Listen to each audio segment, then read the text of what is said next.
Africa needs our strength. The recent speech given by the President of Ghana made it clear that African development is the primary responsibility of Africans at home and abroad. This statement alone should inspire Africans in the diaspora to begin to think about our potential contribution to Africa's rise. Those of us who understand must recognize the opportunity for individual and collective progress that Africa's development represents. Africa needs its citizens in the diaspora, and we need Africa. Let's listen to Ghana's president as he attempts to unite the minds of African people around the world. It always seems very important to assert that we are Ghanaians, Ivorians, Kenyans, Nigerians, Swazis, Senegalese, Rwandans, South Africans, and Zambians. Then we find ourselves outside the continent, and then we discovered that to the outside world, there are no Ghanaians, there are no Senegalese, and there are no Tanzanians. There are only Africans, and we are all simply Africans. The lesson for me is clear. Our destinies are intricately linked with each other, and we're talking not only about those of us on the continent, but about the Africans in the diaspora as well. You can be an honors graduate from any of the top universities of this country. You can be a second or third generation American, and you can be in a well-paid job. If there's an outbreak of Ebola someplace on the African continent, you are an African. Anyone, everybody in a position of leadership in Africa today thus has his or her work cut out. The urgent responsibility we face is to make our countries and our continent attractive for our peoples, to see them as places of opportunities. It means we must provide education, quality education and skills training. It means our young people must acquire the skills that run modern economies. The impact of a successful Africa on the image and standing of Africans in the diaspora applies with equal force to the image and standing of her sons and daughters who go by the name African Americans, and indeed to all her kith and kin in the Americas and the Caribbean. There's a lot of room for your perspectives and energies back in Africa. History tells us of the positive impact of diasporan communities on the growth and development of countries through increased trade activities, rising investments, and the transfer of skills and knowledge. Take the case of China, for example. With an emigre population of some 60 million, the Chinese diaspora is said to be the 25th largest country in the world, who, according to the Nikkei Asian Review, own assets worth 2.5 trillion United States dollars.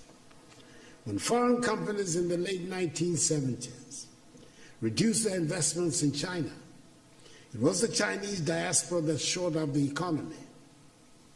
According to the Washington, D.C.-based Migration Policy Institute, MPI, half of the foreign direct investment, that is some 26 billion United States dollars, that transformed China into a manufacturing powerhouse in the 1990s, originated from the Chinese diaspora. That is the rationale of Ghana's initiative of Beyond the Return, which is building on the considerable success of the Year of Return and the renewed enthusiasm around building Africa together. We must work to help change the African narrative, which has been characterized largely by a concentration on disease, hunger, poverty, and illegal mass migration. Let us all remember that the destiny of all black people, no matter where they are in the world, is bound up with Africa. We should never forget that famous admonition of the celebrated Jamaican reggae star Peter Tosh, when he said, and I quote, Don't care where you come from. As long as you are a black man, you are an African, unquote.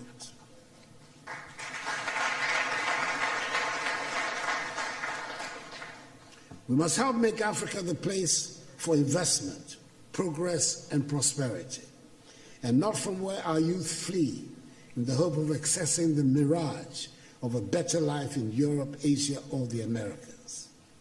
That is what the Beyond the Return seeks to do, so we can derive maximum dividends from our relations with the diaspora in mutually beneficial cooperation and as partners for shared growth and development.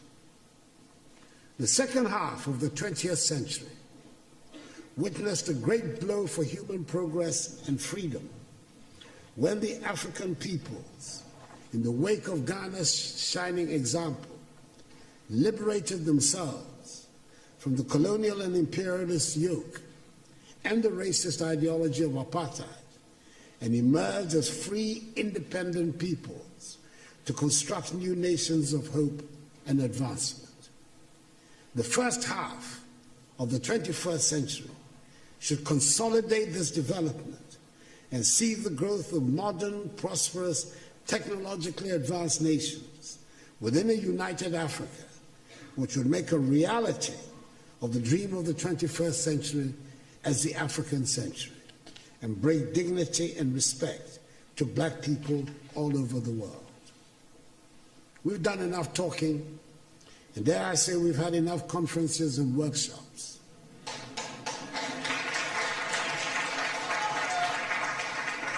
We know what we need to do.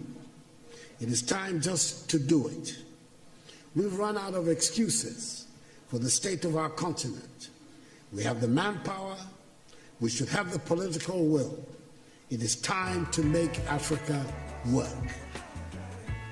We have good reason to be proud of who we are and the beautiful continent that is ours with its vibrant cultures. The geographic space covered by Africa makes it the second largest of the 7 continents. It has 30% of the world's remaining minerals of value. It has some of the most breathtaking scenes on our planet. It has plants and animals that are wonders of the world and critical for the survival of the globe. I hear a lot about the need to change our narrative and tell our own good story. Ladies and gentlemen, as the saying goes, nothing succeeds like success. If we work at it, if we stop being beggars and spend Africa's monies inside the continent, Africa would not need to ask for respect from anyone. We would get the respect we deserve. We should all embrace the spirit of a global African Renaissance by taking the most important step in any successful endeavor, and that is to make a decision. Let's make a decision about what we really want in the African world. The rise of Africa by the unification of Africa's sons and daughters has been the dream of our sincere leaders in Africa and throughout the diaspora. Let's make a decision that will empower and direct our future, and let's consider the awesome, creative, and energizing power in the setting of a goal. Let's reawaken the mighty words of the Honorable Marcus Garvey. Up, you mighty race, you can accomplish what you will. Let's all wake up and do our part. It's African Renaissance time.